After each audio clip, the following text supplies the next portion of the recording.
kremimiz. Bu kremin sostavında kollageni var. Kollageni, vitamin E'si, vitamin C'si var. Bu yüzün qarishini oldini oladi. Har bir harakatda anatomik tuzilishidan qarab turib amalga oshirishimiz kerak. Qulog'imizning yon tarafidagi limfa tugulari bo'lganligi uchun bizlar harakatni shu yoqqa olib boramiz.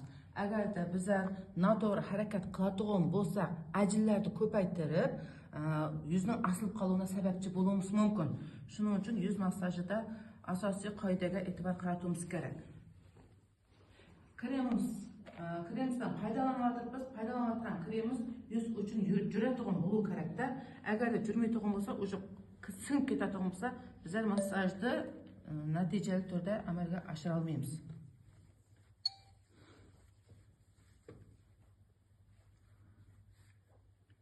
Birinchi slash usulidan başlayamiz. Mana kremimizni singdirib oldik.